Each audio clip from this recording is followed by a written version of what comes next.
My name is Emma, and on the night of my wedding anniversary, my husband handed me divorce papers in front of everyone I knew. He called it a celebration, a cake rolled out with the words, "Finally free," written in perfect white frosting.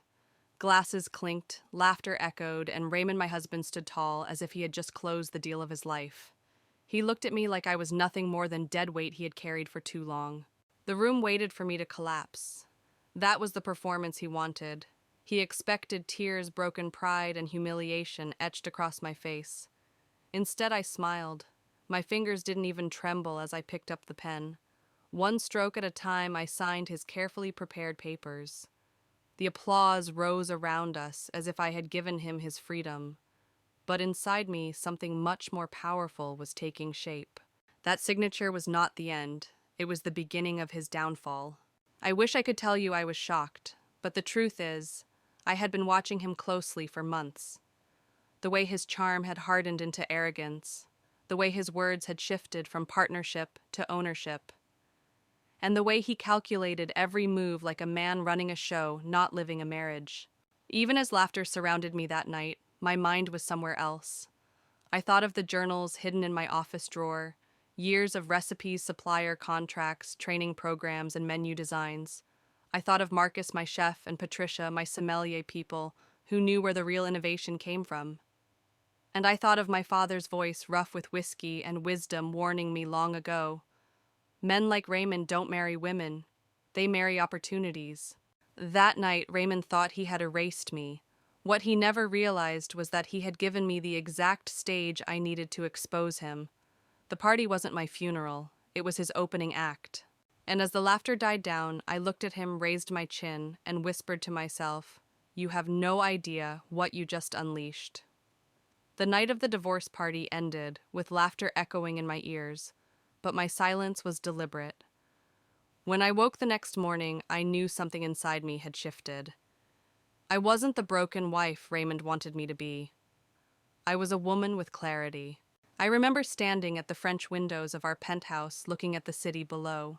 The streets pulsed with life, unaware that upstairs a marriage had just shattered in the most humiliating way possible. My reflection in the glass didn't look defeated. It looked sharper, colder, ready. Raymond had thought that signing those papers was my surrender. What he didn't realize was that it triggered the very clause my father had insisted upon years before. 65% of everything we built, or rather everything I built, was about to be mine. The irony made me smile. He threw a party to celebrate freedom. I silently celebrated justice. As I sipped coffee, I played back the expressions of everyone at that party. His sister Rebecca, raising her glass as if she had finally cut away dead weight. His mistress Sophia moving through the room like she had already claimed my life. The cruel laughter of friends who had once eaten meals. I designed toasting Raymond for discarding me. None of them understood that they were also witnesses. Witnesses to his arrogance. Witnesses to my calm. That calmness unsettled him. For a brief second, his eyes flickered with confusion when he saw I wasn't crying. But arrogance won over. He thought composure meant defeat. He had no idea it was the quiet before the storm. And maybe that's something I want to pause and ask you. If you were standing there, your partner humiliating you in front of friends and family, would you break down or would you rise? Would you let them believe they had crushed you? Or would you hold steady and make that silence the loudest statement of all? Tell me in the comments because I want to know how you would react in that moment. And if stories like this speak to you, make sure you subscribe so you never miss the next chapter. That morning, as Raymond left for his networking lunch, still basking in his supposed triumph, I opened the drawer in my office where I had kept journals for years. Page after page of recipes, sourcing strategies, staff training programs, even customer experience reports. Proof that the empire carried his name but was born from my mind. I ran my fingers over those pages, and for the first time they didn't feel like a secret diary. They felt like weapons. Weapons made of ink and patience. Every line was evidence that the true architect of Victoria's table wasn't the man in business magazines, It was the woman he tried to discard like old furniture. The city outside roared with traffic. My heart beat in rhythm with it, steady and strong. This wasn't the end of my story. This was the beginning of a war I never asked for, but was more than ready to fight. And in that moment, I promised myself one thing. Raymond may have stolen my credit, my spotlight, and tried to steal my dignity, but he would never steal my legacy. The days after that humiliating party moved in slow motion, yet every moment felt sharp like glass underfoot. I woke each morning beside a man who believed he had triumphed, and I played my role with a precision he never suspected. Coffee poured polite smiles exchanged the performance of a dutiful wife. But something inside me was rearranging itself. I thought back to the early years when I still believed in our shared dream. When I spent sleepless nights in Victoria's table kitchen, alongside Marcus, testing seasonal menus and experimenting with wine pairings that would later be praised in national magazines. I negotiated supplier contracts at dawn, studied customer feedback at midnight, and refined every detail of the guest experience. That work, the very foundation of our empire, had always been mine. Raymond was simply the face, but somewhere along the way my identity blurred. I stopped being Emma the creator and became Emma the accessory. The woman in designer gowns photographed at charity luncheons, applauding as Raymond took credit for ideas I had birthed in silence. Each glamorous event felt like another link in a chain, gilded but suffocating. The divorce party should have been the final chain locking me into shame. Instead, it was the key. Watching Raymond smirk as his sister toasted, cutting away dead weight, burned something permanent into me. My humiliation became my clarity. And here's something I want to ask you directly. Have you ever given someone else so much power over your story that you almost forgot it was yours? That's what I had done. But that night, as I signed those papers, I remembered my story, my empire, my voice. Drop your thoughts in the comments because I want to hear if you've ever had to reclaim your own story after being written out of it. I carried that thought with me to the cemetery where I watched Raymond lay roses on his mother's grave. He tilted his head at just the right angle, paused for the perfect length of silence, and let his voice tremble exactly when it might seem most sincere. It wasn't grief. It was theater. He wasn't mourning his mother, he was auditioning for sympathy. And in that rain-soaked moment, I finally admitted the truth I had buried for years. Our marriage had never been a partnership. It had been a business transaction. Raymond married me not for love, but for leverage. My talent, my vision, my networks. Those were the assets he wanted. His marriage proposal had been the most ambitious investment of his life. I felt the chill of betrayal, but layered beneath it was something new resolve. Because while Raymond was polishing his image, I had been building substance. Every dish, every staff protocol, every supplier relationship, those weren't just accomplishments. They were anchors, tying the empire firmly to me. He could posture all he wanted, but he couldn't erase the fingerprints that covered every corner of Victoria's table. Back in the penthouse, I walked across marble floors that once made me proud, but now felt like a stage set. The orchids in the foyer, the chandeliers glittering above it all, screamed of Raymond's taste for appearances. None of it was real. What was real were the people in that kitchen who trusted me. What was real were the systems I had designed to make sure our restaurant thrived when Raymond was too busy chasing cameras. As I looked in the mirror that evening, adjusting my hair before yet another charity event, I realized I no longer recognized the woman staring back. She looked flawless, polished, untouchable. But I knew the truth. She was a prisoner dressed in silk. And right then in the quiet of that marble bathroom, I whispered to my reflection, "No more." Because I was done being a silent architect. I was done living in someone else's spotlight. And the storm I was about to unleash would not just free me, it would prove once and for all who had built everything Raymond claimed as his own. My father's study smelled of leather and old whiskey the night he first warned me. I was 26, full of excitement about my wedding, and convinced Raymond was the fairy tale I had been waiting for.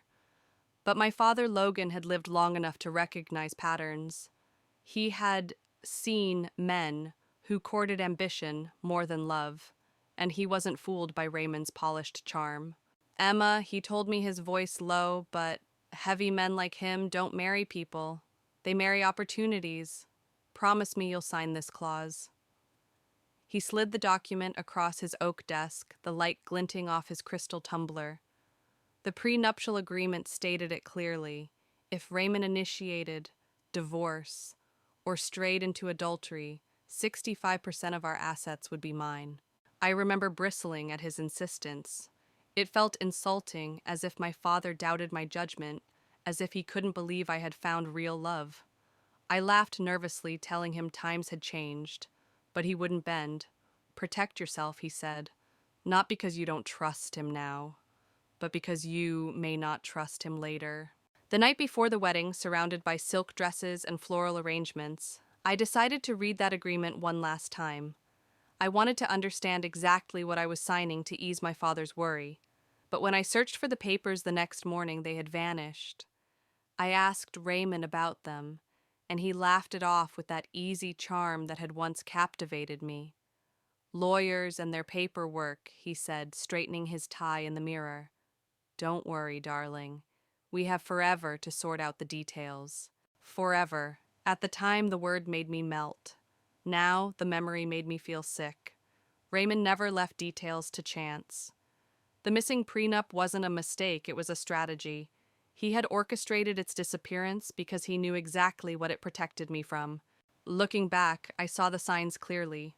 He was methodical about everything, the tilt of his head when giving a speech, the timing of his pauses, the way he wore grief like a costume at his mother's grave. Did I really believe he would forget something as significant as a legal contract? No.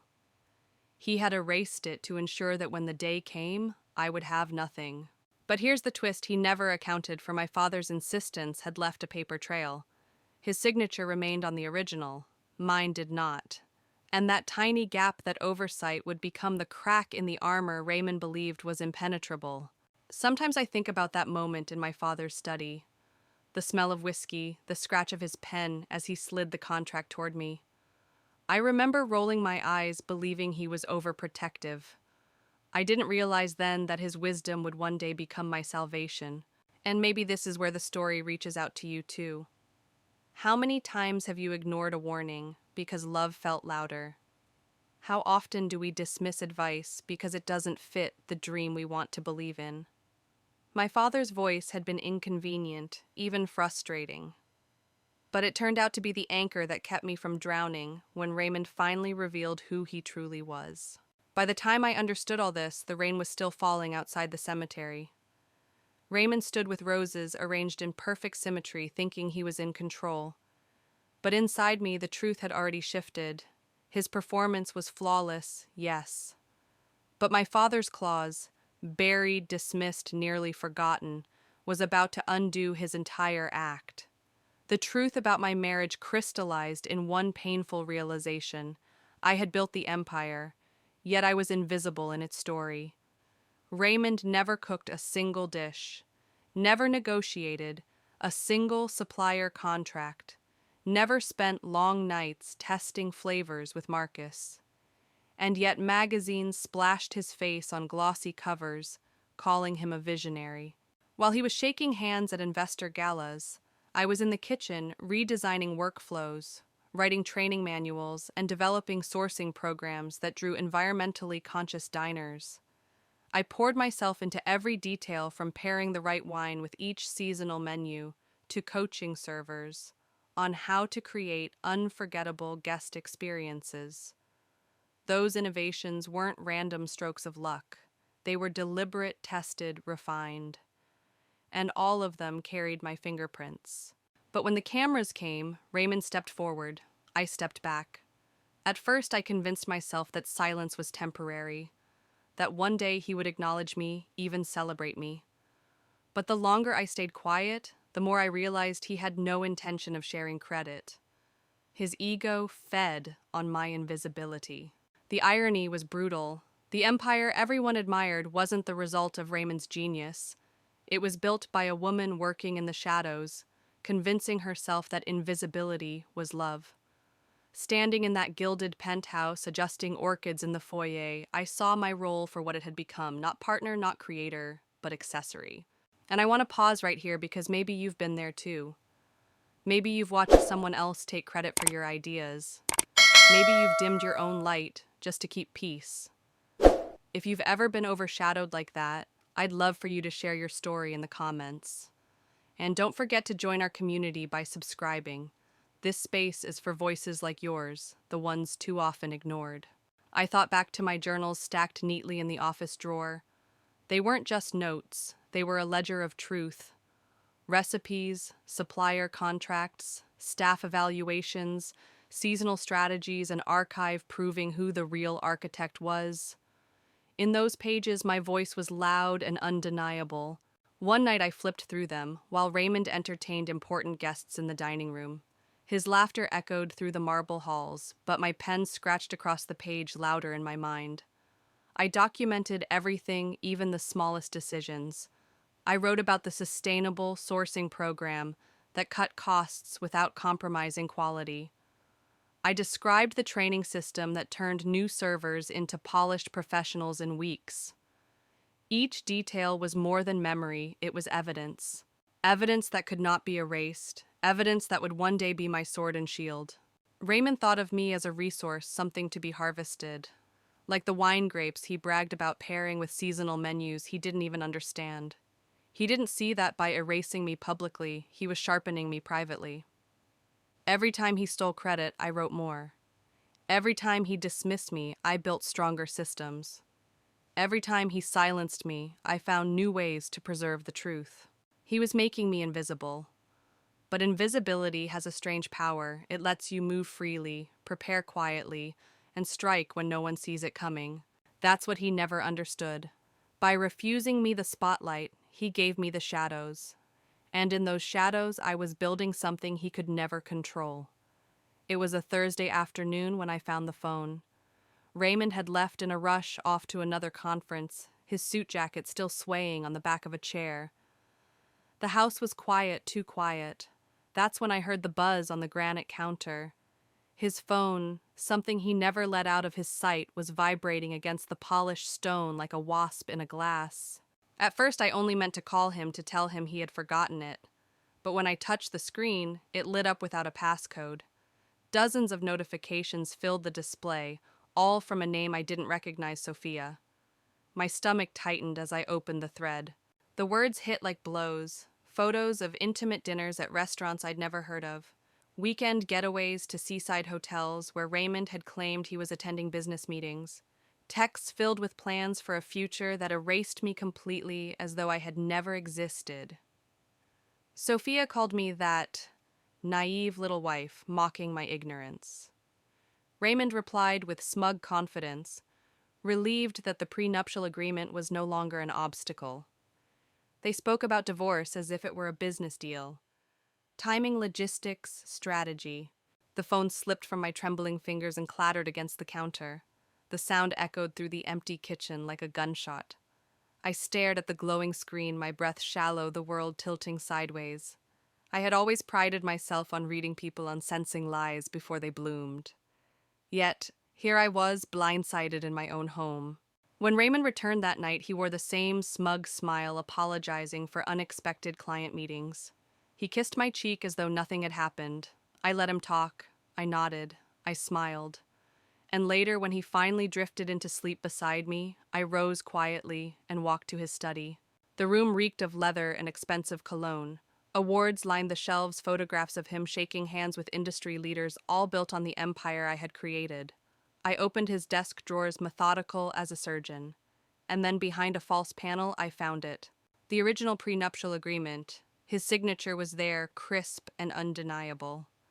Mine was missing, just as I remembered. I turned the pages slowly, each one a revelation.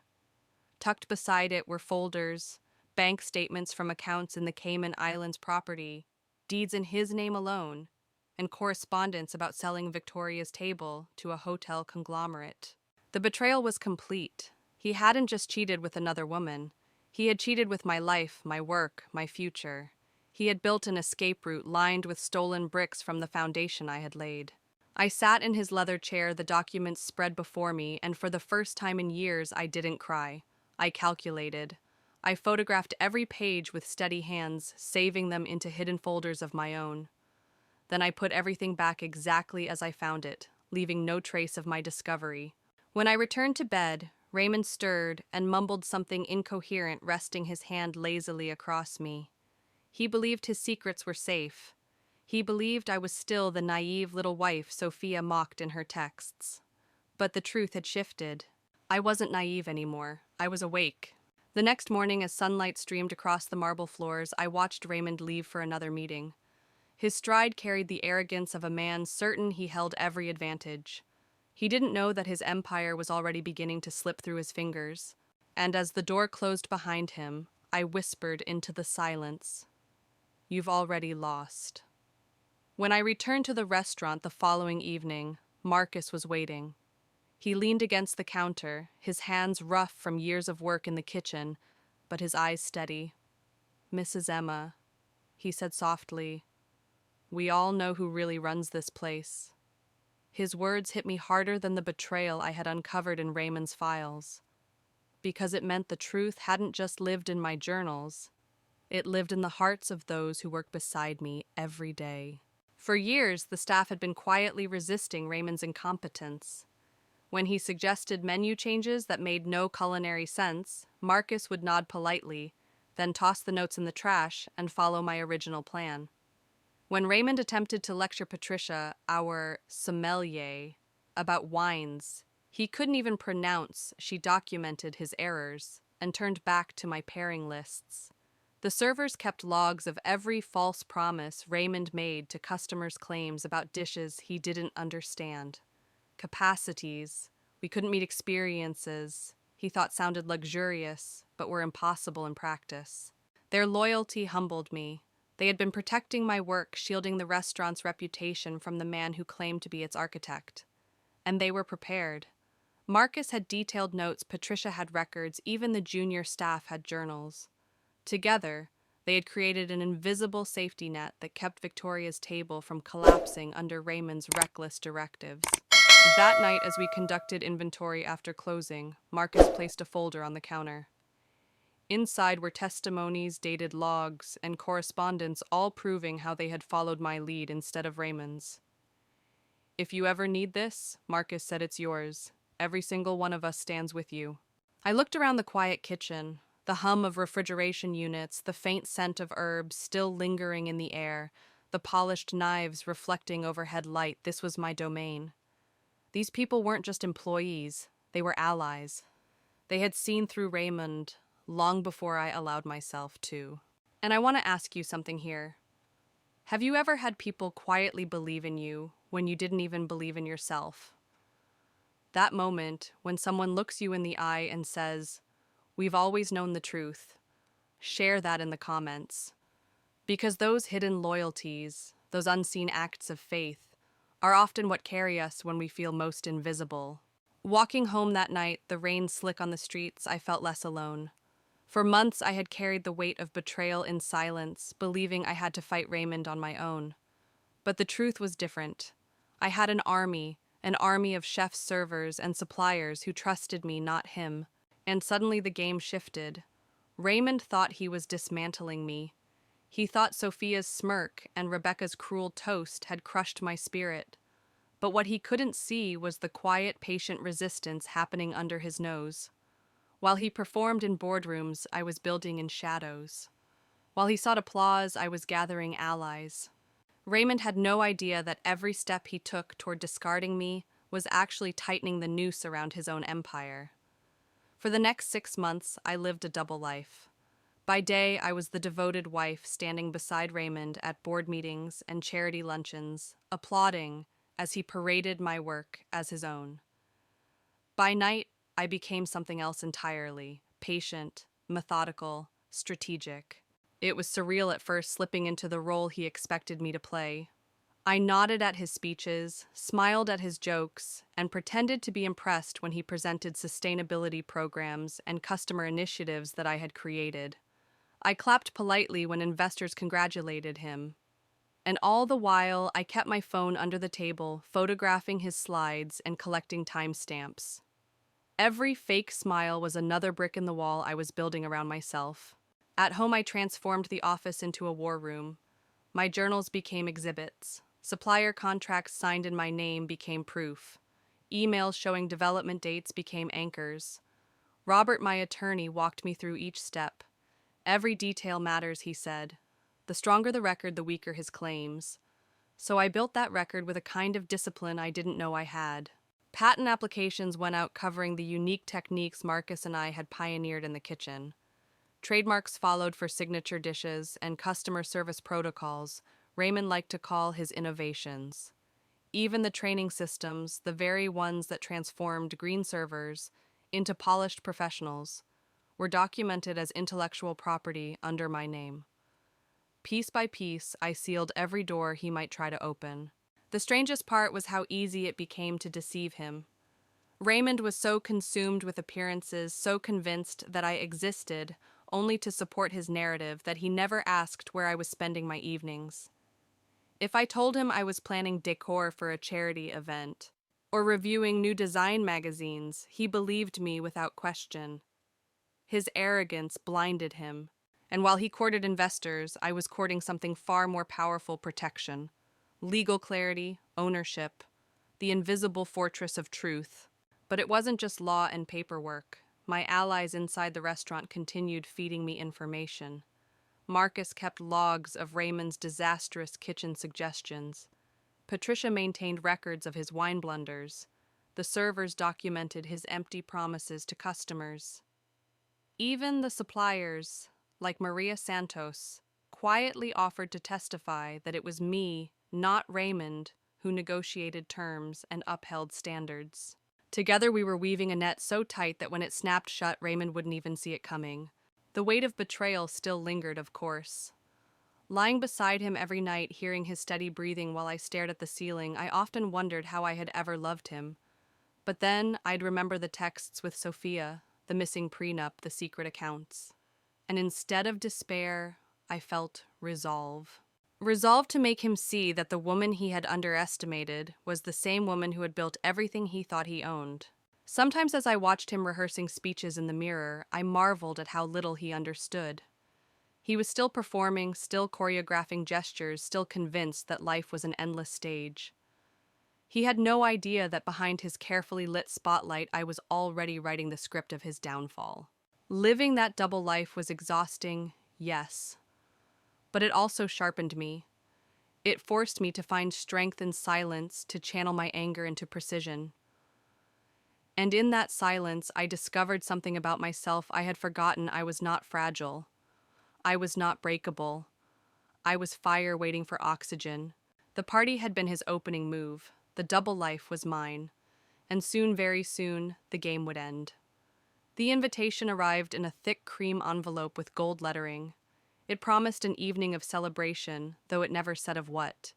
Raymond loved theatrics, so I played along, slipping into a navy dress that would photograph well. I should have known then, when he strayed from his usual meticulous planning, that something was off. When I walked into our estate that night, the air was too charged, too eager. Friends and family I had known for years wore smirks that didn't reach their eyes. Rebecca hugged me tightly, whispering, "This is going to be a night you'll never forget." Sophia stood by the bar, glass in hand, surveying the room like she already owned it. My stomach sank. This wasn't a celebration. This was an execution. The room hushed at 8:30. A cake was wheeled out, white frosting gleaming under the lights. Across its surface, written in elegant script, "Finally free." Applause erupted. Rebecca raised her glass, and Raymond stepped forward with a gift box. Inside lay the divorce papers, already filed, already stamped. He announced my graduation from being a burden as laughter swelled. They waited for my collapse, but instead I picked up the pen. My hands were steady, my voice calm. I signed. Each stroke of ink wasn't surrender. It was a declaration of war. Raymond's eyes flickered with confusion, but arrogance quickly returned. He thought my composure meant defeat. What he couldn't see was that this night, this carefully orchestrated humiliation, was also the night he destroyed himself. Because his cruelty, witnessed and photographed, had just triggered the prenup clause he thought was gone. I looked at his mistress, his sister, his friends. They thought they had buried me, but really they had crowned me with evidence. And here's where I want to pull you in.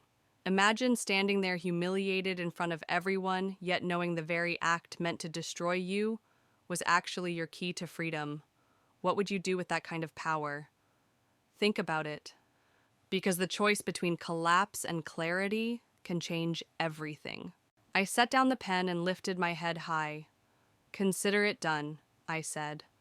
My voice cut through the room like glass. Raymond smiled, believing he had won, but I knew the truth. By Monday morning, his empire would no longer belong to him. The house was silent after the party. Champagne, glasses, still lined the counters. The cruel words, "finally free" on the cake, half melted into frosting. Raymond disappeared into the bedroom with Sophia, laughter trailing behind them like a knife twisting in my ribs.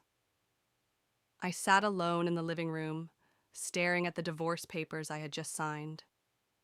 He thought they were his victory. In reality, they were my weapon. By Sunday evening, the calls began.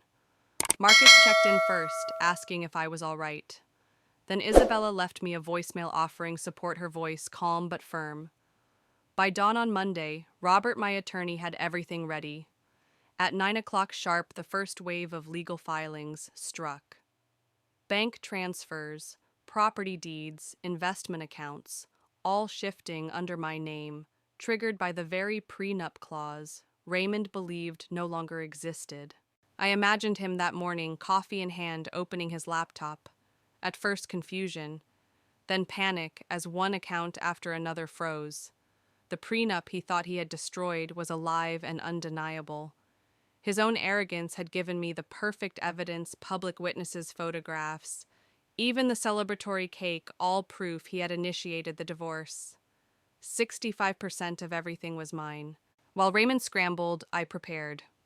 Suppliers called to confirm their loyalty. Staff sent me quiet messages of relief. Isabella's consortium positioned itself to buy out Raymond's remaining shares. The empire he thought he controlled was slipping faster than he could grasp. And I want to pause here to ask you, what would you have done if you were me? After years of being invisible, would you have walked away quietly, or would you have taken back everything that was rightfully yours? Tell me in the comments, because I want to know how far you would go to reclaim your story. Raymond believed the divorce party was the finale, but it was only the overture. My silence, my composure, my steady hand on that pen, they weren't submission, they were strategy. As I watched the sun rise that Monday, coffee steaming in my hand, I realized something extraordinary. Raymond had spent years rehearsing for the stage, but he never rehearsed for the storm, and the storm was me. Monday morning dawned like any other, but I knew it would not be ordinary. At precisely 9 o'clock, Robert's filings triggered a domino effect that would dismantle Raymond's empire in hours. The first wave hit the banks. Transfers moved silently, but with the force of a tidal wave, investment accounts, frozen property deeds. Reassigned restaurant holdings shifted into my name. By the time Raymond reached for his morning coffee, his balance sheets were already bleeding. I imagined his confusion, that first frown as he opened his laptop. He would refresh the page again and again, watching numbers vanish. He would call his manager only to hear the same explanation: a binding prenuptial agreement executed under his signature had been invoked. He would argue, demand, even shout, but none of it mattered. The law was not on his side. By mid-morning, the calls started reaching me, confirmations from banks, county registrars, and investment brokers. Each message was a note in a symphony I had been composing for 6 long months. Property transfers completed, shares frozen pending reassignment, accounts secured. Every notification was another thread unraveling from the tapestry of his arrogance. Raymond's friends had cheered when I signed those divorce papers. They believed the show was over. What they didn't know was that signing had activated every safeguard my father once insisted on. His foresight, the clause Raymond had laughed off, was now the noose tightening around Raymond's carefully built image. By noon, the second wave arrived. The intellectual property filings Robert and I had prepared were processed, each one locking down the recipe systems and sourcing programs that defined Victoria's table. Raymond would discover that even if he wanted to replicate the empire elsewhere, he couldn't. The innovations he had paraded as his own now bore my legal ownership. Meanwhile, the industry buzzed. Isabella called to tell me news of our divorce, and the asset redistribution was spreading like wildfire. Suppliers, investors, and even competitors were watching closely. Raymond's credibility, once so carefully polished, was crumbling under the weight of his own cruelty. And I felt calm. I sat in the kitchen, with coffee, the same kitchen where I once drafted training manuals late into the night, and listened to the hum of the refrigerator. The storm I had carried inside me for months had finally broken. Somewhere across town, Raymond was realizing what it felt like to lose control. His wealth slipping away, his reputation under scrutiny, his mistress learning she had tied herself to a man with nothing left to offer. This wasn't vengeance for vengeance's sake, it was balance. For years he had stolen credit, erased my voice, and gambled with my future. Now the scales had tipped, and all I had done was hold steady until the moment was right. By evening, when the sun dipped behind the skyline, I knew Raymond was no longer the man he had believed himself to be. The empire wasn't his. It had never been his. And for the first time, the world would finally see that. By Tuesday morning, the battlefield was almost silent, because there was nothing left for Raymond to fight with. His calls to the banks had turned frantic. His meetings with investors collapsed before they even began. And then came the final blow. Isabella Rodriguez, the venture capitalist Raymond had chased for months, called me directly. "Emma," she said, her voice sharp and certain, "my consortium is ready to move on his remaining 35%. He won't have a choice. He'll need liquidity, and fast."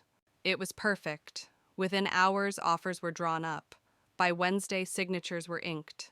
And by Friday, the entirety of Victoria's table was mine.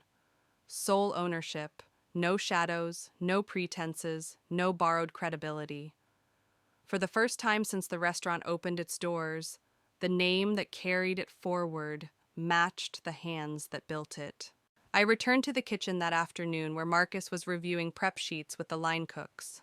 The moment I walked in, the room went still. They looked at me not with pity, not with fear, but with anticipation. "I have news," I said, my voice steady. "As of this morning, I am the sole owner of Victoria's table." For a heartbeat, silence hung heavy. Then Marcus began to clap. His hands, calloused from years of work, echoed against the stainless steel. The applause spread, servers, chefs, even dishwashers joining in. Some wiped away tears. Others smiled with the kind of relief that can only come from finally seeing justice. I hadn't realized how deeply they had feared Raymond's control, how much they had endured under his careless decisions. Now that weight was gone, and in its place was something stronger: loyalty that wasn't forced, but earned. As I stood there, their applause washing over me, I knew this was only the beginning.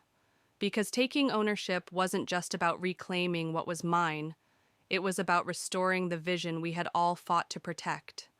The systems, the menus, the values I had instilled were no longer secrets buried in my journals. They were now the foundation of a future that could finally grow without being stolen. And perhaps you're wondering, what about Raymond?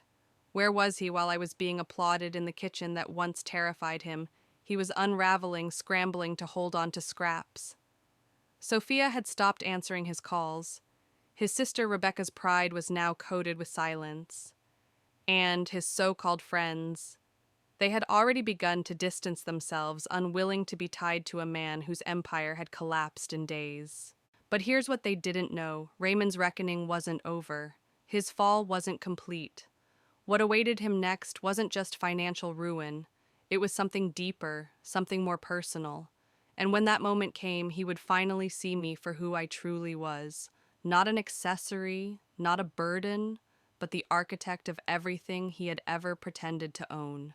Stay with me because what happens when Raymond finally confronts me face to face is a twist you won't forget. Raymond showed up at the restaurant 3 days later. I had been expecting him. The whispers in the industry moved faster than lightning. Word of my sole ownership had reached him long before he parked his sleek BMW in the lot. I watched on the security monitor as he strode in posture, straight eyes, sharp. He still carried himself like a man who believed the building was his. The staff didn't flinch. Marcus kept plating dishes. Patricia continued her wine training with the servers. Not a single head turned to acknowledge him. For a man addicted to attention, that silence was deafening. He stormed toward my office. When he appeared in the doorway, his face was carefully composed, but his eyes betrayed panic.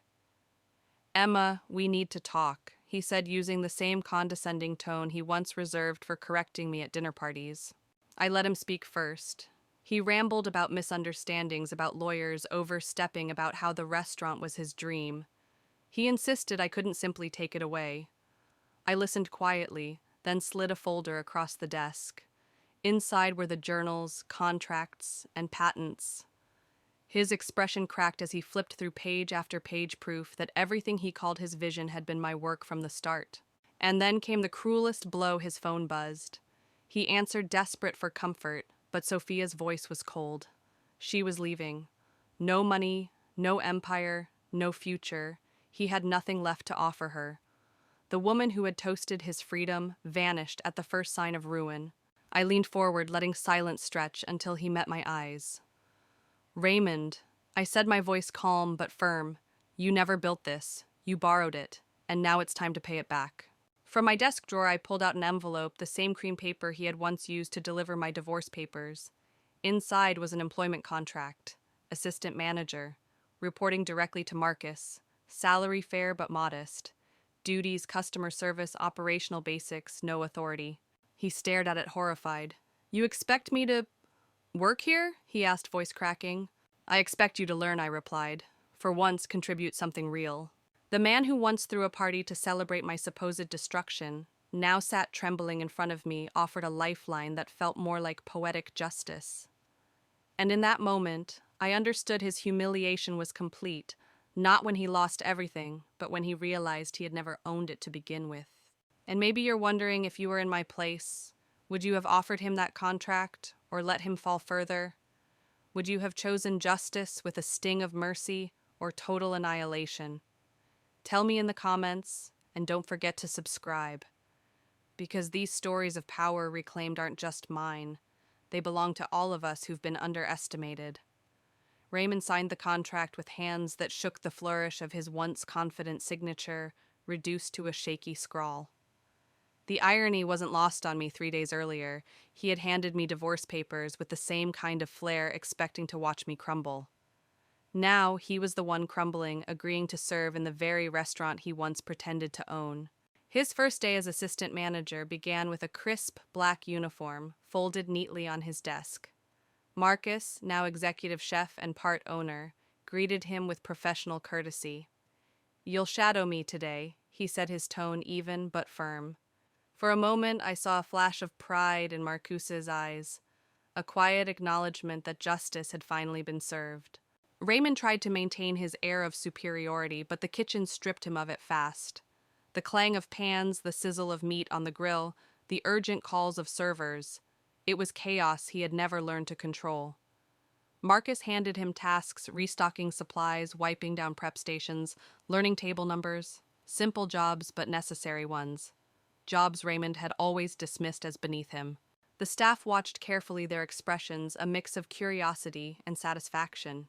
Patricia crossed her arms as she observed him stumble over a wine list he once bragged about creating.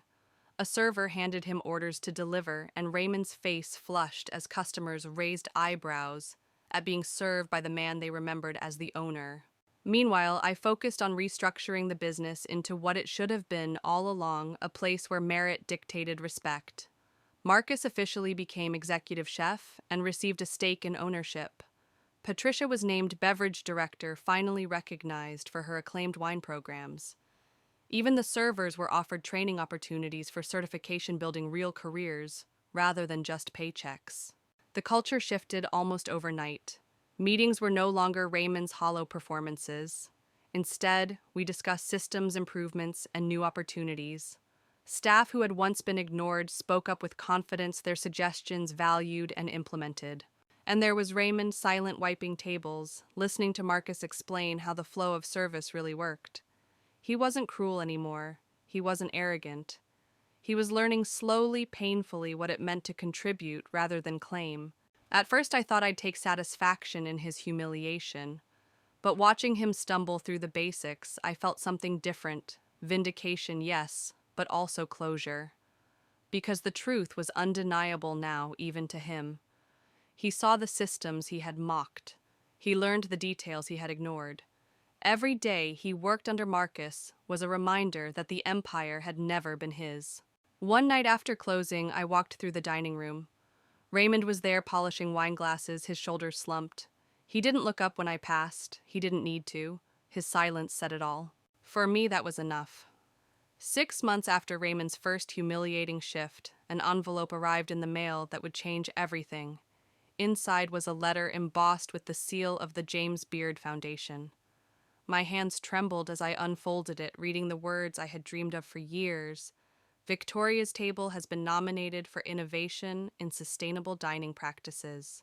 The recognition wasn't for glossy branding or empty speeches. It was for the systems I had pioneered, farm-to-table sourcing, zero-waste preparation, seasonal rotations that kept our menu alive. For years, Raymond had paraded those ideas as if they were his own.